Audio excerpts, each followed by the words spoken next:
なるほど。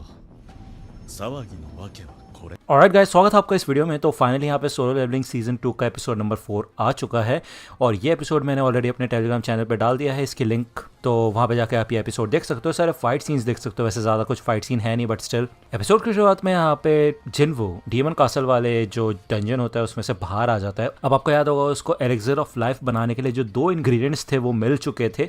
अब यहाँ पे सिर्फ उसके लिए एक इंग्रेडिएंट बचा हुआ है जो कि है प्योरीफाइड डीमन किंग्स ब्लड, और इस वजह से यहाँ पे उसको इस कासल को पूरा क्लियर करना होगा। ओके, जब भी वो नेक्स्ट टाइम आएगा उसको फुल्ली प्रिपेयर होकर आना होगा। भले यहाँ पे वो इस डंजन की वजह से या फिर इतने सारे डंजन्स में जाने की वजह से काफ़ी ज़्यादा ताकतवर बन चुका है, उसका लेवल अप हो चुका है काफ़ी तगड़ी तरीके से, लेकिन ऑफिशियली वो एक ई रैंक का हंटर है अभी भी, है ना। अब क्योंकि वो लेवल अप करते रहना चाहता है तो उसको और भी ज़्यादा हाई लेवल वाले रेड मिशंस पे जाना होगा, लेकिन ई रैंक का होने की वजह से उसको ये सब करना थोड़ा मुश्किल हो रहा है। तो अब वो यहाँ पे ये डिसाइड करता है कि उसको ये ड्रामा अब खत्म करना पड़ेगा और अपने आप को रीअसेस्ट करवाना पड़ेगा, यानी कि अपनी रैंक को फिर से रीचेक कराना पड़ेगा कि कितनी बड़ी है। तो यार यहाँ पे हमें एसोसिएशन का सीन दिखाया जाता है। इधर काफ़ी सारे लोग इकट्ठा हुए होते हैं जो कि अपना खुद का रैंक रीअसेसमेंट करवाने के लिए आए होते हैं। यहाँ पे कुछ रिक्रूट्स भी शामिल होते हैं जो कि अपने गिल्ड में शामिल करने के लिए लोगों को ढूंढ रहे होते हैं। अब यहाँ पे एक बंदा होता है, बेक का ये बंदा होता है। ओके, वो यहाँ पे ऑब्जर्व कर रहा होता है लोगों को कि ये सी रैंक का, ये ई रैंक का, लेकिन वो यहाँ पे देखता है किसी को और देख के शॉक हो जाता है। शॉक होते साथ ही वो यहाँ पे बेक युनहो को फोन मिलाता है और बताता है कि मैं हूँ ह्यून कीचुल, सेकंड मैनेजमेंट डिवीजन का, और वो यहाँ पे आ चुका है जिसका आपको इंतजार था। मेरे को बिल्कुल भी मिस्टेक नहीं हो रही है, ये वही है हंटर संग, अपनी रैंक का रीअसेसमेंट करवाने के लिए आया है वो।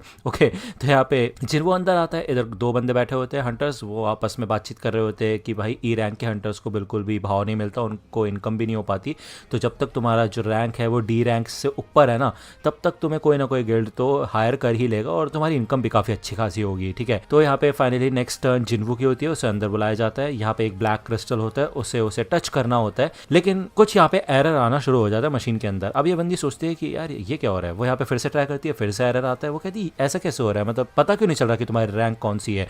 तभी यहाँ पे डायरेक्टर आता है, वो पूछता है क्या हुआ, तो ये बंदी बताती है कि क्या प्रॉब्लम है, यहाँ पे मशीन में कुछ दिक्कत हो गई है।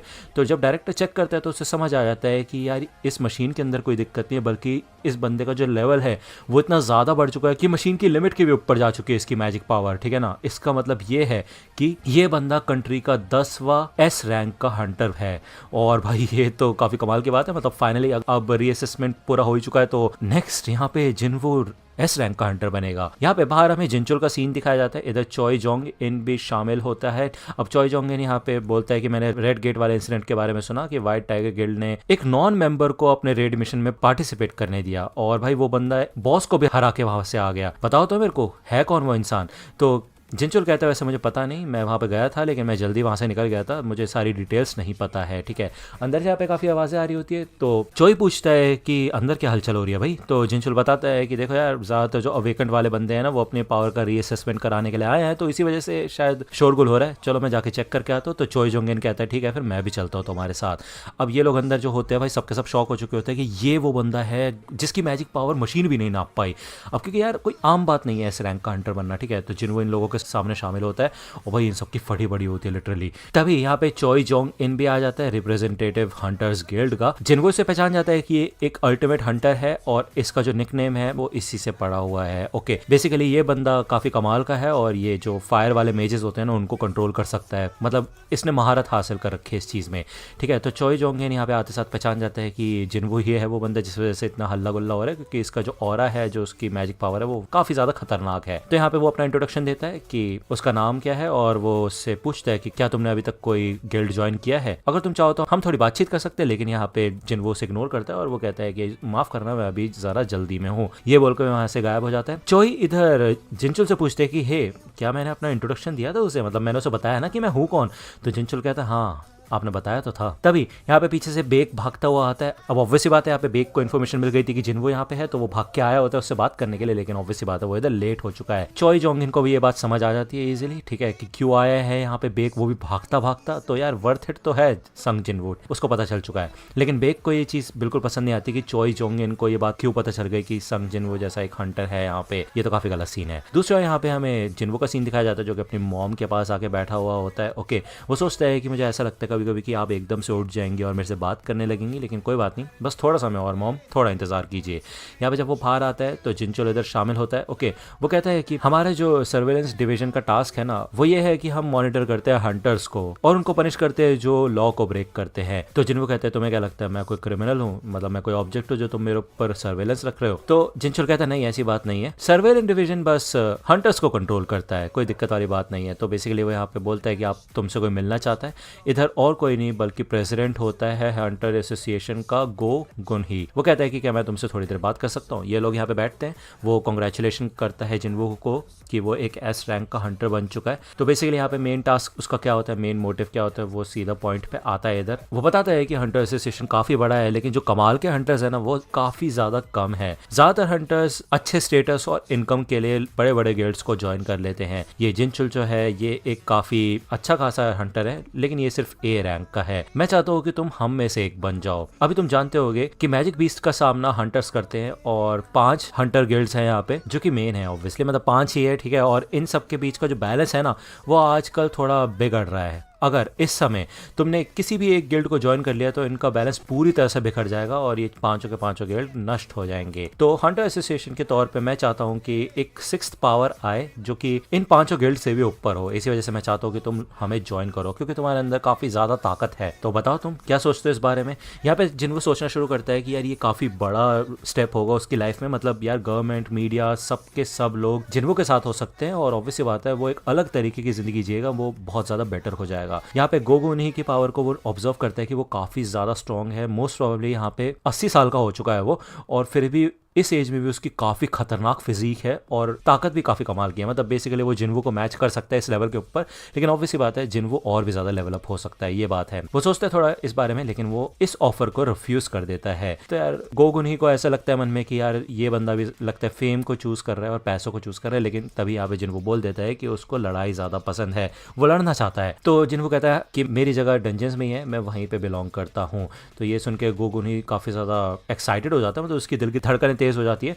वो यही सोचता है कि अगर वो 20 साल छोटा या फिर 10 साल भी छोटा होता ना तो वो ऐसे नौजवान के साथ बिल्कुल लड़ना पसंद करता, मतलब साथ मिलके पसंद करता डंजन में जाना। ओके, तो गोगुन ही यहाँ पे उठ जाता है। वो कहता है ठीक है फिर जैसी तुम्हारी इच्छा, मैं तुम्हें कोई फोर्स नहीं करूंगा। जिनको कहता है ठीक है फिर मैं भी यहाँ से जाता हूँ क्योंकि मेरी छोटी बहन घर पे अकेली है। अब वो यहाँ से निकल जाता है। गोगुन ही का मूड तो यहाँ पे थोड़ा खराब हो ही चुका होता है। वो कहता है कि जब मुझे ये बात पता चली ना कि एक एस रैंक की हीलर भी मेरे को एजिंग से नहीं बचा सकती, तो यार मेरे को काफी अजीब महसूस हुआ। अभी के लिए मेरी सारी अपॉइंटमेंट कैंसिल कर दो, मैं नहीं चाहता कि कोई भी मुझसे आके मिले। और चीफ वू, क्या तुम मेरे साथ ड्रिंक करोगे? तो वो कहता है नहीं, मैं ड्रिंक नहीं कर सकता। तो गुन ही कहता है ओह, अब मैं ये सोच रहा हूँ कि क्या वो ड्रिंक करता होगा। तो जिन तो जाते जाते ये कहता है कि उसको जल्दी से जल्दी अपना रैंक बढ़ानी है। दूसरा यहाँ पे हमें डोंगसो का सीन दिखाया जाता है जो कि यहाँ पे होश में आता है। डेप्यूटी डायरेक्टर इधर आया होता है, उससे बातचीत करने के लिए उससे पूछता है, वो कंफर्मेशन लेता है कि ये जो संग टू हॉर्न का नाम का बंदा था ये सच में एक मैजिक बीस्ट है क्या? तो डोंगसो बताता है कि आपको क्या लगता है कि ऐसी ताकत इंसान के अंदर हो सकती है? तो डेप्यूटी डायरेक्टर कहते हैं ठीक है फिर जब तुम ठीक हो जाओ तो वापस आ जाना तुम, ठीक है ना, मैं निकलता हूँ यहाँ से। जाने से पहले यहाँ पे डोंगसो उससे पूछता है कि उस बंदे का क्या चल रहा है अब। तो डेप्यूटी डायरेक्टर बोलता है कि मैंने लोगों को बोल रखा है उसे ढूंढने के लिए, तलाश जारी है, लेकिन उसने तुम्हें हरा दिया तो उसको पकड़ना तो थोड़ा मुश्किल हो गई है ना। ये बोल के वो यहाँ से चला जाता है। वो याद करता है कि संग टू हॉर्न ने उसे धमकी दी थी कि तुम मेरी फैमिली को अप्रोच करना छोड़ दो और ये मैं तुम्हारे खुद के भले के लिए कह रहा हूँ। तुम्हें याद रखना होगा कि तुम मेरे से मरने के बाद भी बच नहीं सकते अगर तुमने ऐसा किया तो भाई ये काफी खतरनाक धमकी होती है। भले डोंगसो को काफी गुस्सा आ रहा होता है, उसे बहुत शर्मिंदा महसूस हो रहा होता है कि भाई उसकी तो बेइज्जती हो गई, ऊपर से हारा भी, ठीक है। और क्या बोला उसने कि मरने के बाद भी नहीं बच सकता। उसे क्या लगता है मैं ये सुनकर डर जाऊंगा?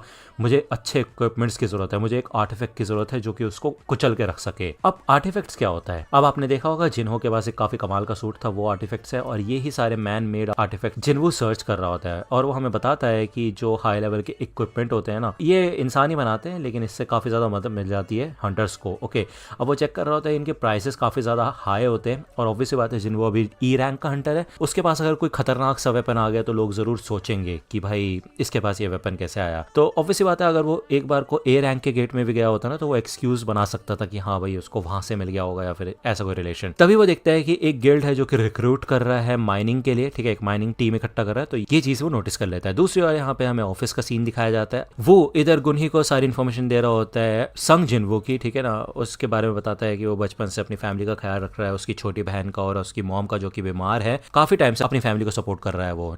तो यार गुनही देखता है कि ये बंदा तो बिल्कुल बिल्कुल अलग दिख रहा है 4 साल पहले की रिपोर्ट में। तो यार ऑब्वियस सी बात है, इनका शक जाता है कि कहीं ये कोई फॉल्स रैंकर तो नहीं है, लेकिन वो बताता है कि ऐसी बात नहीं है, ये काफ़ी बार चोट खा चुका है, काफ़ी बार जख्मी हो चुका है और हॉस्पिटल के चक्कर लगा चुका है, तो कोई शक नहीं है यही वो बंदा है। इसके अलावा वो बता देता है कि रिसेंट में उसने अभी एक माइनिंग टीम को ज्वाइन किया है। तो गुन ये कहता है कि आजकल के नौजवान लड़के भी ना, इनको समझ पाना मुश्किल है। दूसरी ओर यहाँ पे हमें जिन्वो का सीन दिखाया जाता है, वो यहाँ पे आ चुका होता है, माइनिंग टीम के अंदर शामिल हो चुका होता है। अब वो हमें बताता है कि देखो यार, पहले तो आती है असॉल्ट टीम्स जो कि मैजिक बीस्ट से लड़ती है, उसके बाद आती है माइनिंग टीम्स जो कि माना क्रिस्टल्स जैसे मटेरियल्स को कलेक्ट करती है, उसके बाद आते हैं रिकवरी टीम्स जो कि मैजिक बीस्ट की लाशों को लेके जाते हैं, ठीक है। तो वैसे बात है, इस समय यहाँ पे अभी अंदर असॉल्ट टीम है और ये और कोई नहीं बल्कि चॉय जोंग इनकी टीम होती है, ठीक है। वो अपनी आग से यहाँ पे इन सब के सब लोगों को, मतलब मॉन्स्टर्स को, मतलब मैजिक बीस्ट को खत्म कर देता है और अपने टैंकर्स को आगे लेके एक शील्ड बना देता है। अब यार ये लोग तो यहाँ पे, मतलब इनका काम यहाँ पे खत्म हो चुका होता है, ये स्मेल काफी ज्यादा गंदी होती है। तो चॉय जोंगिन यही कहता है कि जिन लेडीज को भी इस स्मेल से प्रॉब्लम है, थोड़ा संभल के रहना। अब यहाँ पे चाहे भी शामिल होती है। ये लोग यहाँ पे इस गेट से बाहर आ जाते हैं, बट इन्होंने बॉस को नहीं हराया होता, ये लोग ऐसे ही बाहर आ चुके होते हैं। ये सबके सब लोग बात कर रहे होते हैं कि हंटर्स गिल्ड की सेकंड इन कमांड भी देखो आ गई है, जिनको भी उसे पहचान जाता है, और ये 9th S रैंक की हंटर होती है इस कंट्री की। अब यार जब चाहे इधर से जा रही होती है ना, तो उसको एक अजीब सा ऑरा महसूस होता है। मतलब पहले तो जिनको भी उसका ऑरा देखते हैं कि बहुत ज्यादा खतरनाक है, लेकिन चाहे को यहाँ पे ऐसा महसूस होता है कि साइड में शायद गो गुन ही थे, मतलब चेयरमैन गो, जिनका ऑरा काफी खतरनाक है। लेकिन ऐसा कैसे हो सकता है, वो यहाँ पे कैसे हो सकते हैं? ये ऑरा एकदम से महसूस हुआ था और एकदम से गायब हो गया। तो चाहे थोड़ा कंफ्यूज हो जाती है, लेकिन जिन वो पहले से छुप गया था, वो कहता है कि जैसा मैंने सोचा था उससे कई ज्यादा परसेप्टिव है ये बंदी, इसको तो पहले ही पता चल गया मेरे बारे में। अब ये लोग यहाँ पे अंदर घुसते हैं, रिकवरी टीम और माइनिंग टीम। जिनको यहाँ पे सोचता है कि इस डंजन के अंदर एक A रैंक का बॉस है और काफी कमाल की बात है, मतलब उसे बहुत ज्यादा चुल मच रही होती है उस बॉस को देखने के लिए, क्योंकि डीमन कासल के वल्कन और मीटस से जो वो लड़ा था उससे भी ज्यादा स्ट्रॉन्ग है ये बॉस। तो तुम समझ रहे हो ना, काफी अलग लेवल है ये। अब यहाँ पे कुछ अफवाह हो रही होती है, बातें हो रही होती है कि ये सच में क्या A रैंक का हंटर है, उसे क्यों लेके आया यहाँ पे। तो जिन्वो ये सारी बातें सुन रहा होता है। अब एक बंदा तब यहाँ पे आके ठुकता है जिन्वो से और वो कहता है तुम देख के चल नहीं सकते क्या। तो जिन्वो यहाँ पे बस एक नजर देखता है उसको, जिससे कि ये बंदा डर जाता है, कहता है हो रे अरे मेरे को माफ करना सर, आप अपने रास्ते पे जा सकते हो आगे। तो जिन्वो यहाँ से चला जाता है। ये लोग सोचते हैं कि यार क्या सच में ये बंदा E रैंक का है। तो यहाँ पे कुछ लोग पूछते हैं लीडर से कि क्या सच में ये बंदा E रैंक का है। तो लीडर बोलता है वैसे वो सच में काफी कमाल का है और हम काफी खुशकिस्मत है कि वो हमारे साथ मिलकर काम कर रहा है। यहाँ पे इन लोगों का लंच ब्रेक हो जाता है। लीडर यहाँ पे आता है, जिन्वो से कहता है कि तुम आके लंच कर सकते हो। तो जिन्वो कहता है कि मैं इधर का एरिया कंप्लीट कर लूँ फिर मैं आता हूँ। तो लीडर कहते हैं ठीक है फिर ज्यादा आगे मत जाना, ओके जल्दी आ जाना।